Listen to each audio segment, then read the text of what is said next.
сам дизайн. В общем, при жизни писателя это была телевизионная комната. Он здесь давал интервью. Вот вы можете заметить, я здесь разговариваю, меня слышно намного лучше, чем в других комнатах, да?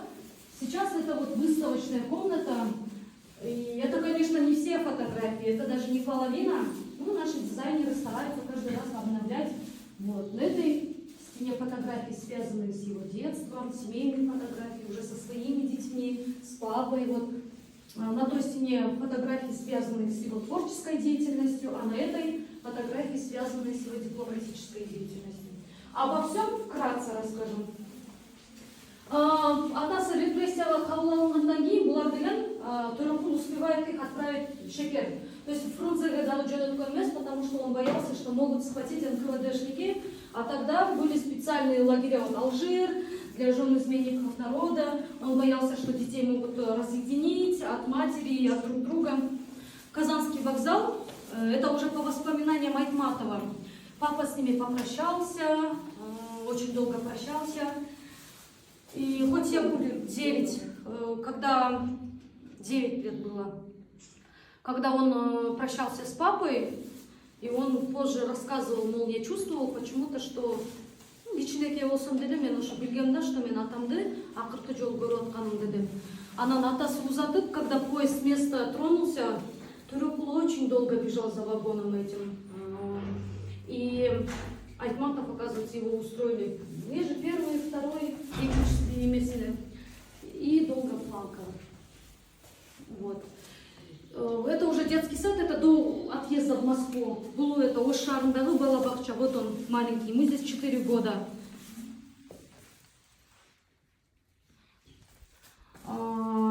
Они жили с клеймом детей врага народа очень долгое время. Очень долгое время. Первое время им запрещали ходить в школу. Им тогда такая система была, их гнобили. Они ходили в Покровку, в русский класс, соседнее село Айла. Анан кейін мамасында еш жаққа жұмыс қалған емес, потому что она хоть образованная женщина, сен ел душманын аялсын деп. И по этой причине, думаю, Айтматову очень рано пришлось повзрослеть и работать. Многим известно, да, что он в 14-летнем возрасте подростком работал секретарем сельского совета, позже налоговым агентом и развозил похоронные письма. Это тоже одни из самых его тяжелых воспоминаний, потому что его могли избить или кидались камнями, потому что он, джаманкалар откелетти. Это было сложно. И по первому образованию он, кстати, у него по всем предметам были 5, 4 и по математике 2. И учительница, наверное, тоже была принципиальная, она всегда ему ставила 2. И у него не получалось, математика не удавалась. Ошончун был 9 класстан техникумга тапшырат, Жамбулдагы зооветеринарный техникумга. Анан кийин уже Фрунзеге сельхозинститут азыр деле бар, имени Скрябина, ошол жактан бүтөт. Как таковое высшее образование детям врагов народа тоже нельзя было получать. Ошончун 1956 жылы он поступает на высшие литературные курсы в Москве. Вот. И в 1958 году успешно бітіріп ошол окуу жайын. Анан 1958 жылы выходит знаменитая повесть «Джамиля». Джамиляга чейин деле алгачкы аңгемелерин жазганда редактор болуп иштеген мен. Это будет очень долго, если всю его биографию говорить. Поэтому только по важным датам. И в 1958 году Джамиля негизи кыргыз тилинде жазылат, обон деп аталган, да. И кийин уже переименована была в Джамилю. Данная повесть подвергается очень сильной критике, ее не издают в нашей стране. И тогда же еще цензура была. И говорят, что Айтматов пропагандирует неправильную идеологию, что он вообще неправильно все написал. И его поддерживает Мухтар Ауэзов, казахский знаменитый ученый, писатель. Мухтар Ауэзовге Джамиляны жөнөтөт повестин. Она Мухтар Ауэзов, Алгесте уже он был очень авторитетным, отправляет своему другу Луи Арагону. Луи Арагон — это французский знаменитый писатель, поэт 20 века, также журналист и критик. Она на это, вот у нас появился в литературном сообществе неплохой парень.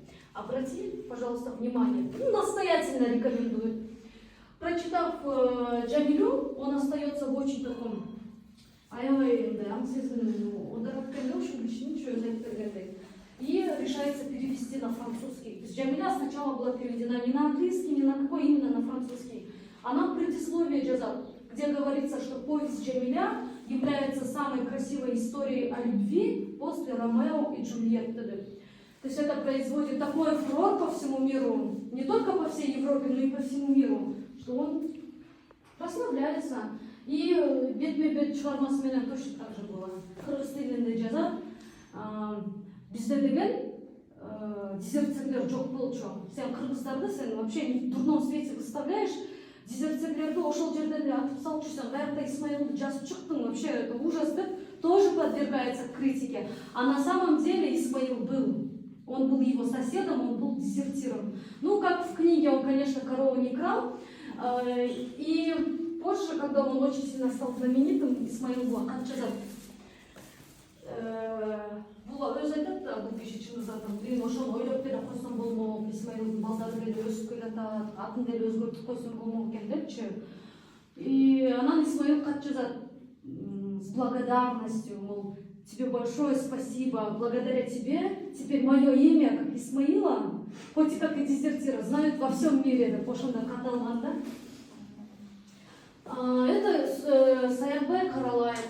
Чет өлкөдөн келген конокторго аябай көп айтып берем, силер билесиңер да бул кишини.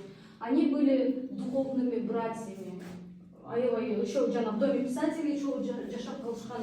И Чыңгыз Айтматов бул киши жөнүндө айтчу. Саякбай Каралаев — это Гомер 20 века.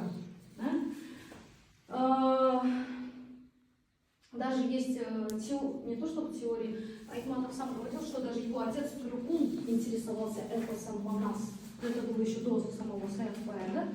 Она даже Кызыл Алмадан кинотасмада бар го, отрывок атайын ушул Саякбай Каралаевке арналган.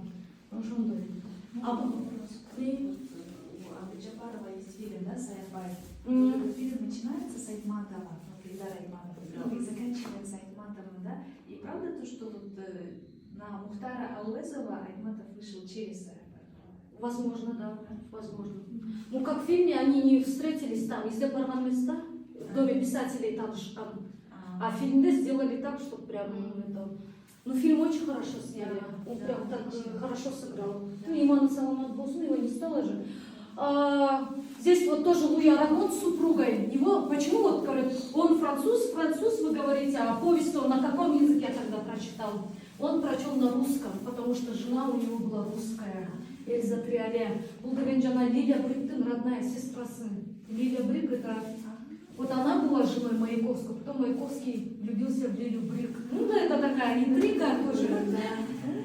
Вот. История шатается.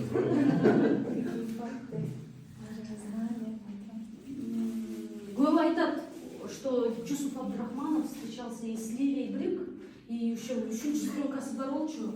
Был айтат, да, даже Роза Туркуловна. Это просто тогда скрывали это, чтобы не...